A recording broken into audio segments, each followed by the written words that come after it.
தமிழ்நாடு அனைத்து வணிகர் சங்கங்களின் பேரமைப்பின் சார்பாக நெல்லையில் இன்று மாலை தென்மண்டல வணிகர்களுடைய ஒருங்கிணைப்பு மாநாடு நடைபெறுகிறது. இந்த மாநாட்டினுடைய சிறப்பு அம்சம் எல்லா மாவட்டத்தினுடைய நிர்வாகிகளும் அழைத்து வரக்கூடிய நடைபெற இருக்கக்கூடிய சென்னையில் மறைமலை நகரில் இருக்கக்கூடிய மே 5 வணிகர் தின மாநாட்டுக்கு ஒரு முன்னோட்ட மாநாடாக இது அமையும் என்று எதிர்பார்க்கப்படுகிறது. ஏற்கனவே தூத்துக்குடி மண்டல மாநாட்டில் திருச்செந்தூர் நடைபெறும் போது அது மிகப்பெரிய எழுச்சியை காமிச்சது. அதை விட ஒரு படி அதிகமாக எங்கள் நிர்வாகிகள் அழைத்து இந்த மாநாட்டை நடைபெறும் என்பதை தெரிவித்துக் கொண்டு வரக்கூடிய மே 5 மாநாடு மறைமலை நகரில் வணிகர்களுடைய வணிக விரோத சட்டங்களுடைய எதிர்ப்பு மாநாடாக அறிவிக்கப்பட்டுள்ளது. இந்த வணிக விரோத சட்டங்கள் எதிர்ப்பு மாநாடு ஏற்கனவே நடைபெற்றிருக்கக்கூடிய ஆட்சியாளர்கள் மத்திய மாநில அரசுகளுடைய வரி திட்டங்களை எதிர்த்து தான் அந்த மாநாடு நடைபெறும். சிறு வணிகர்களை அழைத்து லட்ச வணிகர்கள் அந்த மாநாட்டில் வெறுத்திரளாக பங்கேற்பார்கள் என்பதை தெரிவித்துக் கொள்கிறோம். பல்வேறு அரசியல் கட்சி தலைவர்களை அழைத்துள்ளோம். இந்த மாநாட்டுக்கு ஏற்கனவே பல்வேறு அரசியல் கட்சி தலைவர்கள் வருவதாக இருக்கிறார்கள். மாநாடு வணிகர்களுக்கு ஒரு திருப்புமுனை மாநாடாக அமையும். ஜிஎஸ்டி ஏற்கனவே வணிகர்களுக்கு மிகப்பெரிய தொல்லையை கொடுத்துக்கிட்டு இருக்கிறாங்க. அம்மையார் நிர்மலா சீதாராமன்ட்ட நாங்கள் ஏற்கனவே மனுக்கள் கொடுத்துருக்குறோம். தொடர்ந்து அவர்கள்ட்ட எந்த விதத்திலையும் ஒரே முறையா நாங்கள் இந்த வரிகளெல்லாம் ஒரே இதாக பண்ணுங்க, சிறு வணிகம் பாதிக்காத அளவுக்கு இதை பண்ணுங்கிறத எடுத்து வச்சிருக்கிறோம். அவர்கள் அந்த 55வது கவுன்சில் திட்டத்தில் அமைச்சர்களை கூட்டு சொல்லியிருக்கிறாங்க. உண்மையில பயன்பெறுங்கிறத எதிர்பார்த்துக்கிட்டு இருக்கோம். மாநில அரசு ஒவ்வொரு முறையும் ஆட்சிக்கு வரும்போது ஒவ்வொரு கொள்கை திட்டங்களை வகுத்துக்கிட்டு இருக்கிறாங்க. ஆனால் அது வணிகர்களுக்கு எந்த வகையிலும் பயன்பெறாத அளவுக்கு எதிர்ப்பாக தான் இருக்கு. வணிகர்களுக்கு ஒவ்வொரு முறையும் எதிர்ப்பாக தான் இருக்கு. சமீபத்தில் கூட பார்த்தீங்கன்னா எல்லா இடங்கள்லையுமே சிறு வணிகர்களையே நசுக்கக்கூடிய அளவுக்கு தான் இதனுடைய திட்டங்களே செயல்பட்டுக்கிட்டு இருக்கு.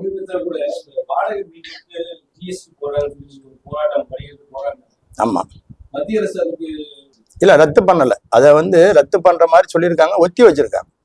ரத்துங்கிற அறிக்கையை கொடுக்கல அவங்க.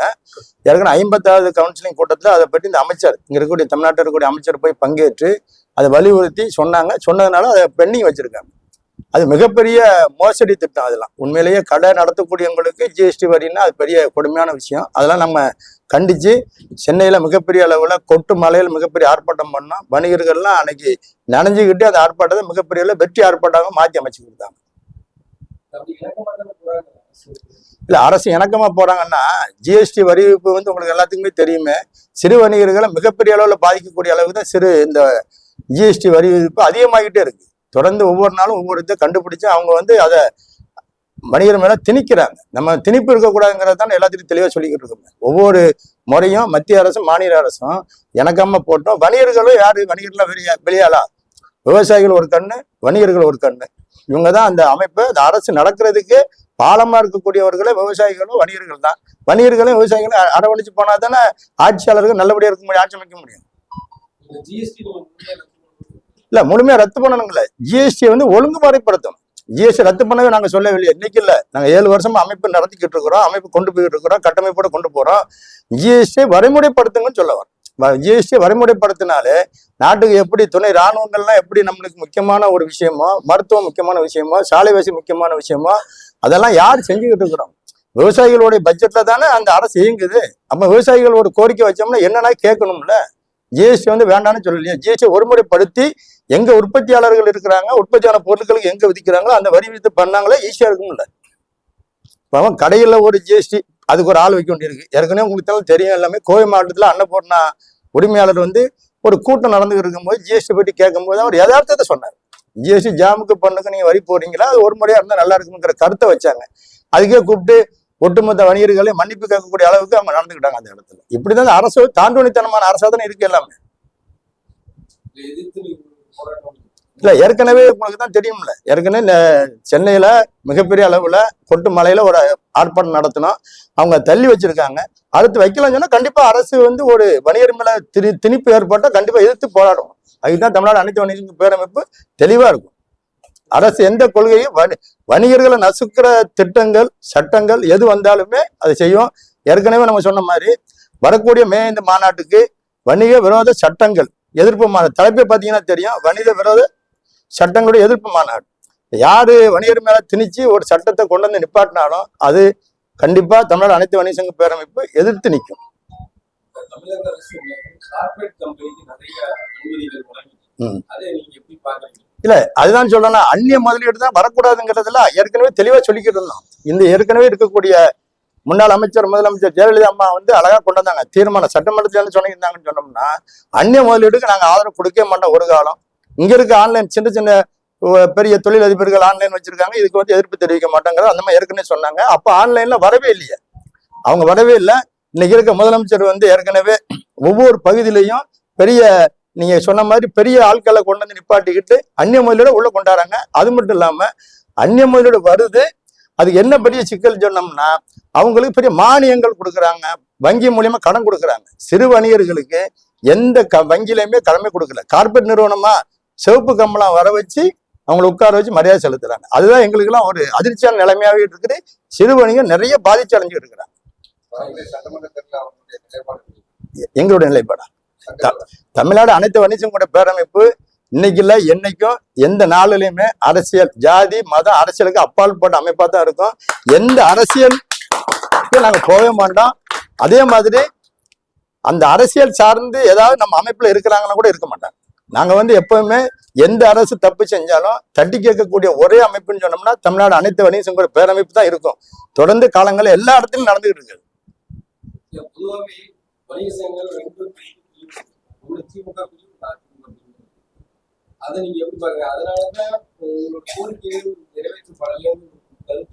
இல்ல இது பாத்தீங்கன்னா நல்லா தெரியுமே, எல்லா அமைப்புகள்ல நீங்க 2 இல்ல 3 4 அமைப்பா இருக்கும். வணிகர் சங்கம் சொன்னாலே 2 3 அமைப்புகளா இருக்கும், அரசியல்னால 2 3 அமைப்புகளா இருக்கும்.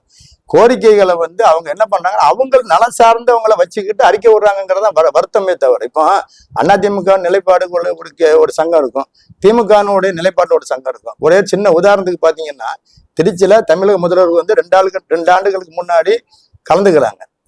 எதுல கலந்துக்கிறாங்கன்னு சொன்னோம்னா திராவிட முன்னேற்ற கழகத்தினுடைய ஆதரவு நிலைப்பாட்டில் இருக்க சங்கத்துல போய் அந்த மாநாட்டில் கலந்துக்கிறாங்க. கலந்துக்கிட்டு என்ன பண்றாங்க பாருங்க, அங்க வணிகர்களுக்கு ஒரு அறிக்கை அறிவிச்சுட்டு மிகப்பெரிய துரோகத்தை பண்ணாங்க. 500 ரூபா தான் இருந்தது உரிமை கட்டணும். வணிகர்களுக்கு ஒரு கடை வைக்கணும், ஒரு லைசன்ஸை புதுப்பிக்கணும் சொன்னோம்னா வெறும் 500 இருந்தது. இன்னைக்கு எவ்வளவு தெரியுமா, 10,500 கொண்டு நிப்பாட்டிட்டாங்க. ஒரு பொய்யான வாக்குறுதி அறிவிச்சுட்டு 500 கட்டணத்தை 10,500 உயர்த்தி வச்சிருக்காங்க. இன்னைக்கு நாங்க அது கூட மனு கொடுத்துருக்கோம், இந்த மாதிரி பண்ணாதங்க. ஏற்கனவே ஐயா எடப்பாடி ஆட்சியில் இருக்கக்கூடியதுல 500 தான் இருந்தது, அதே அமலுக்கு கொண்டாங்கிறத சொல்லியிருக்கிறோம்.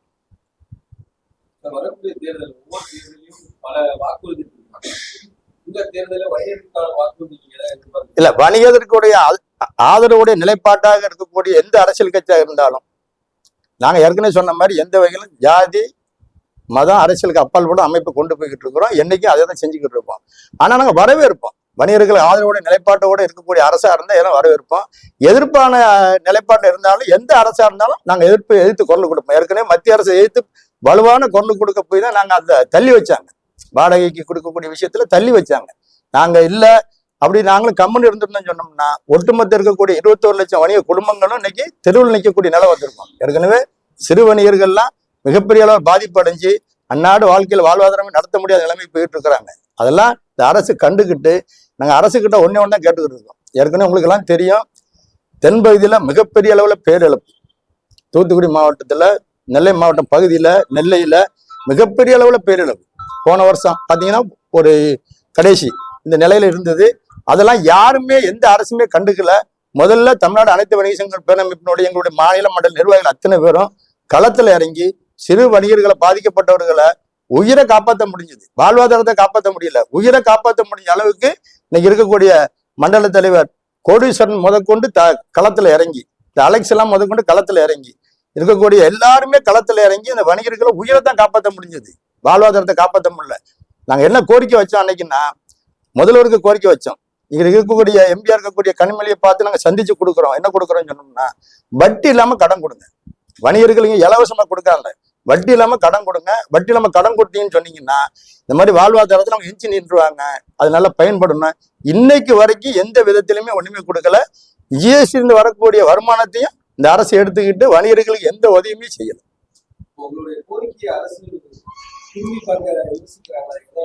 இல்ல இதுதானே திரும்பி பார்க்க யோசிக்கிறாங்கன்னு சொன்னோம்னா, அவங்க எப்பவுமே எந்த அரசா இருக்கட்டும் இலவசத்தை கொடுத்து நம்ம காலத்தை கொண்டு போயிடுறாங்க. இன்னைக்கு பாத்தீங்கன்னா 1000 ரூபாய் இலவசம் கொடுத்துட்டாலே என்ன ஆகும்னா ஓட்டு வாங்கிலாம் ஒரு மனநிலையோட போயிட்டு இருக்காங்களே தவிர இந்த நம்மளுக்கு யார் அரசை நடத்தி கொள்ளக்கூடிய வணிகர்களை எந்த வகையில கண்டுகொள்ளவே இல்லையே. வணிகர்களை கண்டுக்கிட்டாதானே அடுத்த கட்டம் நல்லா இருக்கும். வணிகர்கள் எந்த வகையிலும் கண்டுக்கல. பாத்தீங்கன்னா நல்லா தெரியும், உரிமை கட்டணம் 500ல இருந்து 10,500. ஜிஎஸ்டி பாத்தீங்கன்னா எல்லா இடத்துலயும் ஒரு தொழில் பண்ணாங்கன்னா ஆடிட்டிங் போட்டு தான் அந்த தொழிலை நடத்தக்கூடிய நிலைமைக்கு வந்துட்டாங்க. இந்த நிலைமெல்லாம் வரும்போது ஆடிட்ல 50,000 60,000 சம்பளம் கொடுக்கணும். எந்த கடை நடத்த முடியும்? எதுவுமே நடத்த முடியாத அவல நிலைக்கு தள்ளப்பட்டு இருக்காங்க சிறு வணிகர்கள். இந்த சிறு வணிகர்கள் குறிப்பா பாத்தீங்கன்னா தமிழ்நாட்டுல 20 லட்சத்திலிருந்து 21 லட்சம் வணிக குடும்பங்கள் இருக்காங்க. குடும்பத்தை காப்பாற்றணும். இவங்க இந்த 21 லட்சமும் வாழ்வாதாரத்தை இழந்து வேலைவாய்ப்பு இல்லாம இழந்தாங்கன்னு சொன்னோம்னா இந்த தமிழ்நாடுலாம் கொந்தளிக்கிற நிலைமைக்கு வந்துடும். காரணம் என்னன்னு சொன்னோம்னா இந்த வணிக குடும்பங்கள் தான் இருந்து பல்வேறு அமைப்புகளோட இணைஞ்சு பொதுமக்களை மிகப்பெரிய அளவுல காப்பாத்திக்கிட்டு இருக்காங்கன்னு சொன்னோம்னா இந்த வணிக குடும்பம் தான். இதை மனசுல அரசு வச்சுக்கிட்டு வணிகர்களை கூப்பிட்டு வச்சு ஒவ்வொரு விஷயத்தையும் காது கொடுத்து கேட்டு நல்ல விஷயமா இருந்தா கருத்துல எடுத்துக்கிட்டு அதை நிறைவேற்றினாலும் இந்த அரசு சுபிச்சமான அரசா இருக்கும். ஒவ்வொரு முறையும் சொல்லிக்கிட்டு இருக்கும் அந்த விஷயத்த. அது அவங்களை எந்த வகையிலும் காது கொடுத்து கேட்கறது இல்லை. இந்த பேட்டியின் வாயிலாக தமிழக முதல்வருக்கு தாழ்மையான வேண்டுகோள், இந்த துறை சார்ந்த அதிகாரிகள் அருமையான மூர்த்தி அவர்கள் ஒவ்வொரு இடத்துலையும் ஒரு 5 வாகனத்தை போட்டு வச்சுக்கிட்டு சோதனைகள் அடிப்படையில பயங்கரமான ஜிஎஸ்டி வரியும் இவங்களை இணைஞ்சு பெரிய அளவோட அடிச்சுக்கிட்டு இருக்காங்க. அதை கொஞ்சம் நிறுத்துங்கிறத தாங்க கேட்டுக்கிறோம்.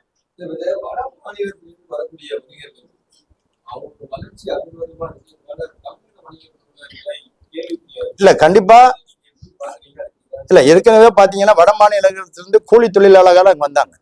கூலி தொழிலாளர்கள் வந்தாங்க. இப்ப இல்ல, 50-60 ஆண்டுகளுக்கு முன்னாடியே ஏற்கனவே வந்தாங்க. அவங்க எல்லாம் பெரிய அளவுல சென்னையில பாத்தீங்கன்னா பாரிமுனை அந்த சேகர்பட்டம் சொல்லக்கூடிய இடங்கள்ல எல்லாம் பெரிய அளவுல வலுவா இருக்கிறதுக்கு காரணம் என்னன்னு சொன்னோம்னாச்சுன்னா அரசு அவங்களுக்கு ஒரு முக்கியத்துவம் கொடுக்குறாங்க.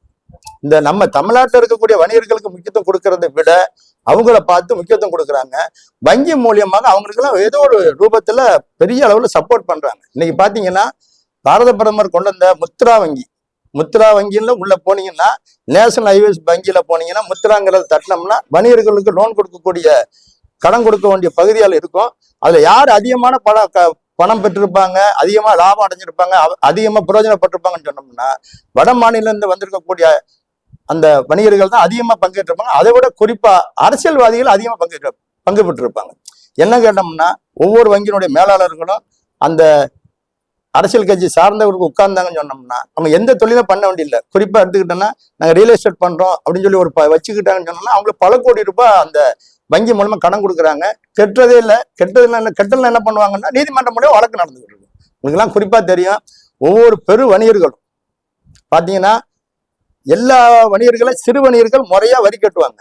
பெரு வணிகர்கள் நிறைய பேர் வரியை கட்ட மாட்டாங்க. பாத்தீங்கன்னா டாடா, பிர்லா, அம்பானி, இங்க இருக்கக்கூடிய என்ன நீராவி மோடி, அந்த மாதிரி எல்லா பேருமே வங்கி மூலியமா கடன் வாங்கிட்டு அவன் தலைமறைவாதான் ஆயிருப்பானே தவிர சிறு வணிகர்கள் எந்த வகையிலையுமே எங்கேயுமே இந்த ஊரையோ இந்த நாட்டையோ விட்டு போனதை யாரா பாத்தீங்கன்னா இருக்கவே இருக்காது. காரணம் அவங்க அந்த மானத்துக்கு பயந்து தன்மானத்துக்கு பயந்து உட்கார்ந்து தொழில் பண்ணி அந்த வட்டியை பேங்க்ல கரெக்டா கட்டக்கூடியனா சிறு வணிகர் மட்டும்தான் இருக்கும். இதனுடைய மாநாடு சென்னை அருகாமையில் உள்ள மறைமலை நகர்ல மிகப்பெரிய எழுச்சி மாநாடாக வணிகனுடைய 42வது வணிகர் தினம், எங்களுடைய தமிழ்நாடு அனைத்து வணிக சங்கங்களுடைய பேரமைப்பினுடைய 7வது மாநில மாநாடு மிகப்பெரிய அளவு நடைபெற இருக்கிறது. இந்த மாநாட்டில் ஏற்கனவே சொல்லிக்கிட்டு இருக்கிற மாதிரி ஒவ்வொரு ஆண்டு மாநாடு நடக்கும்போது கல்விக்கு முக்கியத்துவம் கொடுக்கணும். ரொம்ப ஏழை எளிய மக்களுக்கு கூப்பிட்டு கல்விக்கு பிரகாசமாக நிதி உதவி வழங்கிக்கிட்டு இருக்கிறோம். இந்த மாநாட்டில் பல்வேறு நலத்திட்டங்களை அறிவிக்க போறோம். மாநாட்டில் இருக்கக்கூடிய தீர்மானங்கள் அரசுக்கு வலுவான தீர்மானங்கள் நிறைவேற்ற இருக்கிறோம். இந்த மாநாட்டின் மூலியமாகவாவது இந்த தமிழருக்கு திரும்பி பார்த்து சிறு வணிகர்களை முடிஞ்ச அளவுக்கு பாதுகாத்து இந்த வணிகர்களை காப்பாற்ற வேண்டும் என்று தாழ்மையான பேட்டி மூலமாக கேட்டுக்கொள்கிறேன்.